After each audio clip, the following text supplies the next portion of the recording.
آئیے اب حوروں کے ضمن میں قاصرات الطرف کا مطلب سمجھتے ہیں۔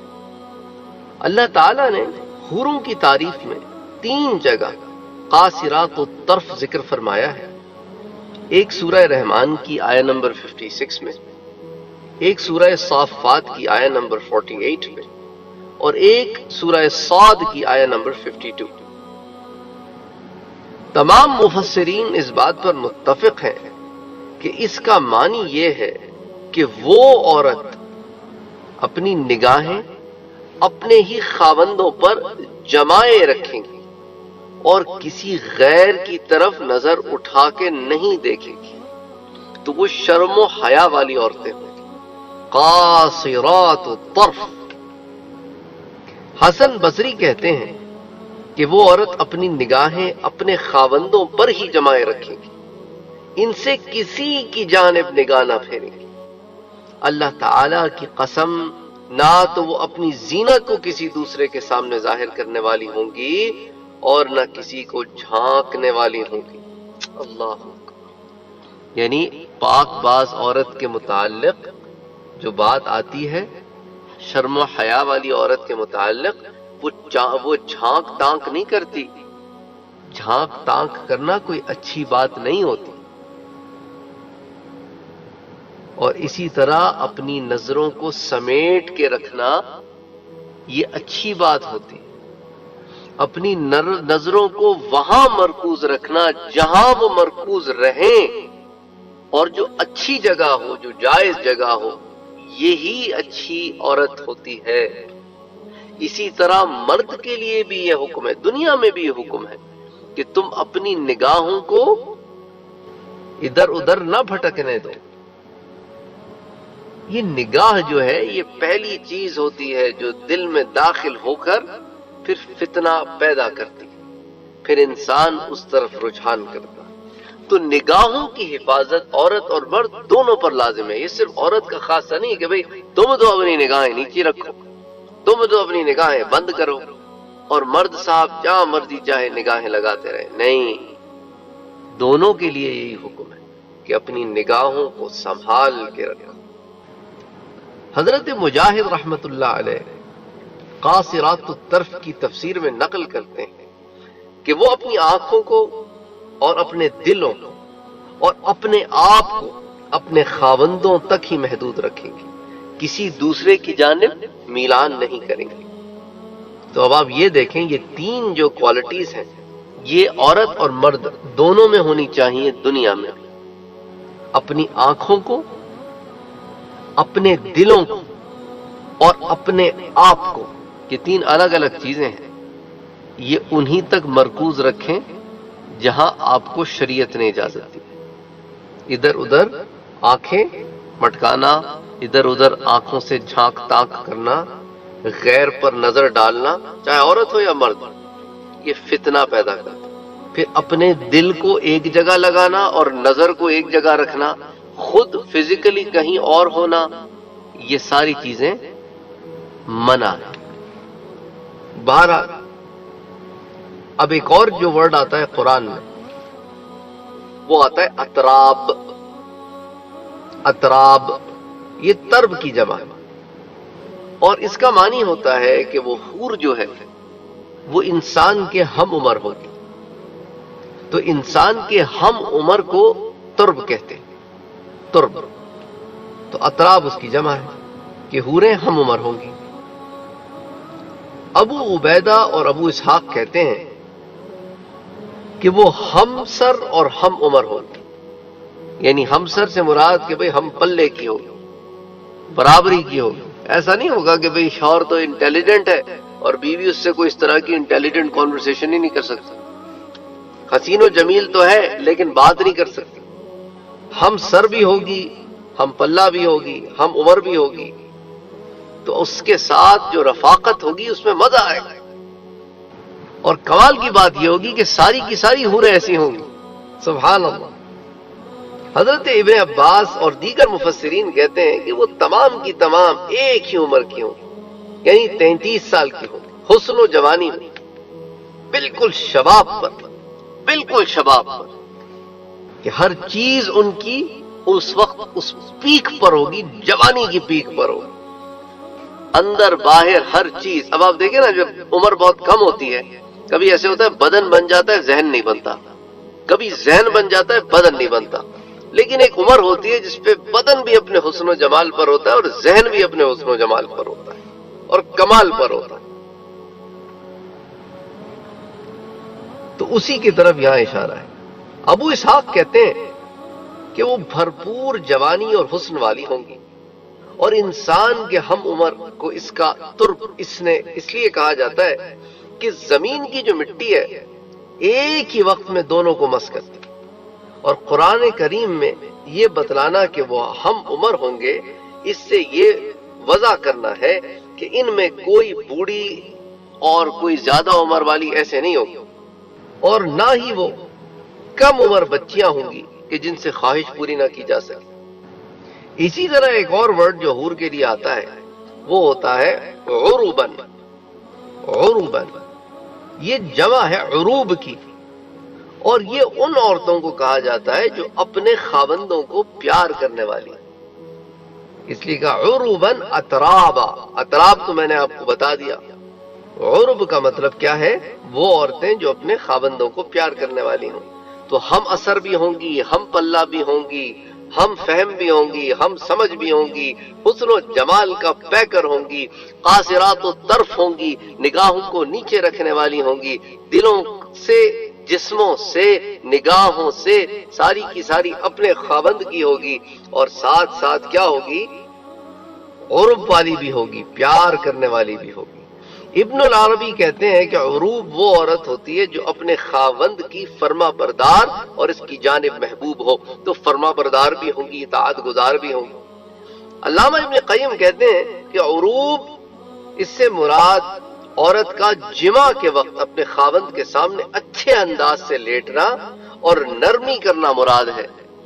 تو اس سے ایک مطلب یہ بھی نکلتا ہے کہ جب وہ دونوں ملیں گے اور ان کی ملاقات ہوگی، جب جمع ہوگا تو اس کو اس کے بھی آداب آتے ہوں گے، وہ بھی ایسے طریقے سے کرے گی کہ مرد کو اچھا لگے گا، اس میں بھی مرد کو انجوائے کرے گا، اس میں بھی اس کو پیار ملے گا، اور وہ چیز ملے گی جو اس خواہش کرتا، تو اس کو وہ آداب بھی آتے ہوں گے۔ مبرد رحمت اللہ علیہ کہتے ہیں کہ عروب وہ عورت ہوتی ہے جو اپنے خاوند پر عاشق ہو۔ مفسرین کرام نے عرب کی تفسیر میں ذکر کیا ہے کہ بے شک وہ عشق کرنے والی، پیار دلانے والی، ناز نخرے والی، آنکھوں کے سفید حصے میں سرخ ڈورے والی، بہت زیادہ محبت کرنے والی اور بہت زیادہ شہوت والی، یہ سارے الفاظ جو ہے عرب کے اوپر آتے ہیں۔ تو اب آپ اندازہ کر لیں کہ لفظ عرب سے اللہ تعالیٰ نے کتنی کوالٹیز اس میں جمع کر دی۔ تو لغت کے ماہرین، عربی زبان کے ماہرین، حدیثوں کے ماہرین، تفسیروں کے ماہرین، ان تمام لوگوں کی جو رائے ہے عرب کے متعلق، وہ یہاں میں نے آپ کے سامنے یہاں سمٹ کے یہ رکھ دی ہے کہ اب آپ کا ذہن جس طرف زیادہ رجحان کرے وہ چیز اس میں پائی جائے گی۔ اچھا، اسی طرح ایک اور ورڈ آتا ہے کواعب۔ کواعب، اچھا کہیں کہا نا عروباً اترابا، کہیں کواعب کا بھی ذکر آتا ہے۔ تو کواعب جو ہے نا، کواعب کاعب کی جمع ہے، اور وہ ایسی عورت کو کہتے ہیں کہ جس کی چھاتی، جس کے پستان جو ہے وہ ابھرے ہوئے۔ حضرت کلبی کہتے ہیں کہ گول پستان ابھرے ہوئے ہوں اس کو کاعب کہتے ہیں۔ تو کواعب کاعب کی جمع ہے۔ اچھا، اس لفظ کا جو اصل معنی گولائی ہے، اور مراد یہ ہے کہ اس کے پستان انار کی طرح ابھرے ہوئے ہوں گے، نیچے کی جانب لٹکے ہوئے نہیں ہوں گے، اور ایسی عورت کو کواعب بھی کہا جاتا ہے اور نواحد بھی کہا جاتا ہے۔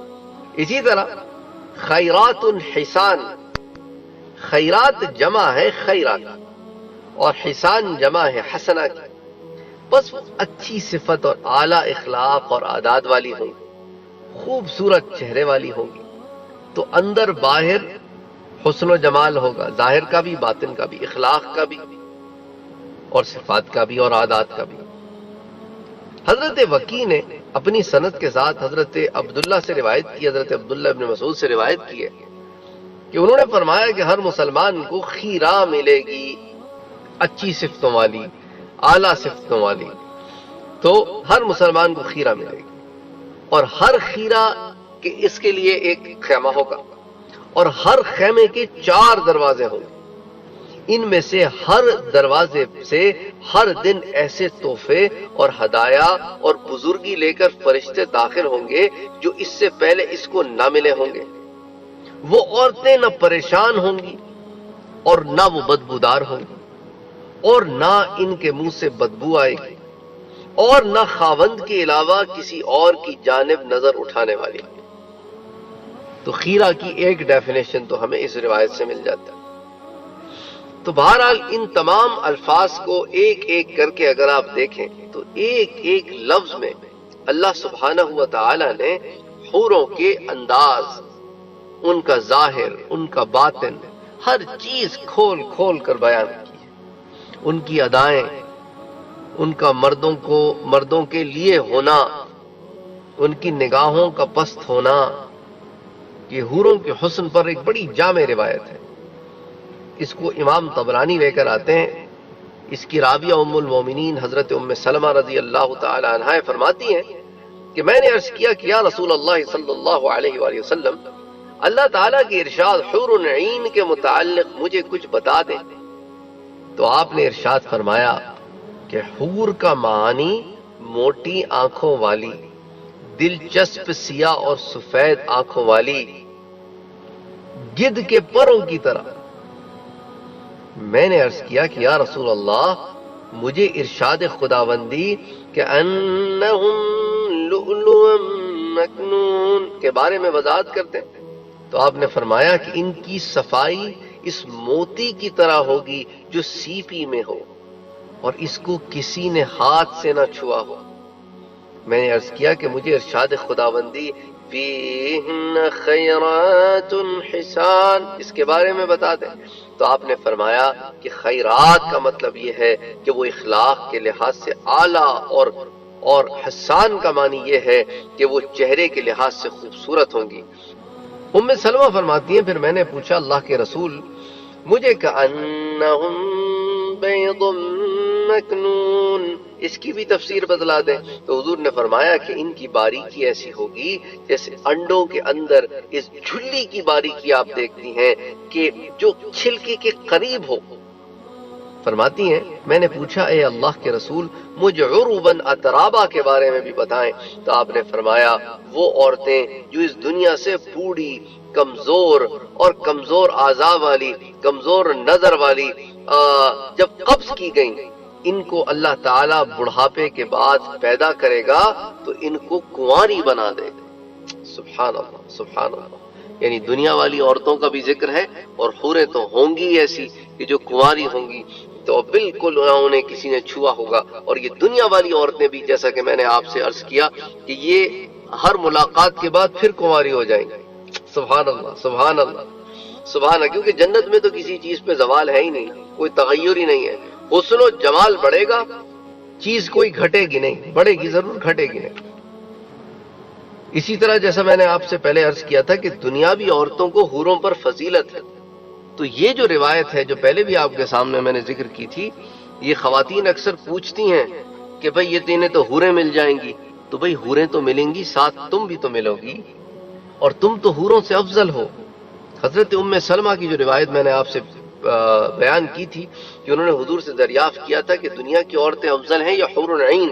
حور عین سے ڈائریکٹ انہوں نے حور عین سے مقابل کیا کہ بھئی یہاں کی عورتیں اچھی ہیں یا حور عین اچھی ہیں؟ تو حضور نے فرمایا کہ بھئی حور عین سے دنیا کی عورتیں اس طرح افضل ہیں کہ جس طرح ظاہر کا ریشم اندر کے کپڑے سے افضل ہوتا ہے۔ تو فرماتی ہیں کہ میں نے حضور سے اس کی وجہ پوچھی، تو آپ نے فرمایا کہ ان کی نمازوں کی وجہ سے، ان کے روزوں کی وجہ سے، اور ان کا اللہ تعالیٰ کی عبادت کرنے کی وجہ سے اللہ ان کے چہروں کو نور اور جسموں کو ریشم کا لباس پہنائے گا۔ ان کے جسم حیران کر دینے والے ہوں گے، گورے رنگ والی ہوں گی، سبز لباس والی ہوں گی، پیلے زیورات والی ہوں گی، خوشبو انگیٹھیاں موتی کی طرح ہوں گی، یعنی کہ ان کے بدن سے ایسے خوشبوؤں کی بالکل خوشبوؤں کا معطر ہوگا ان کا بدن خوشبوؤں سے، اور ان کی کنگیاں جو ہیں وہ سونے کی ہوں گی، اور وہ ساتھ یہ کہہ رہی ہوں گی کہ ہم ہمیشہ رہنے والیاں ہیں، کبھی نہیں مریں گی.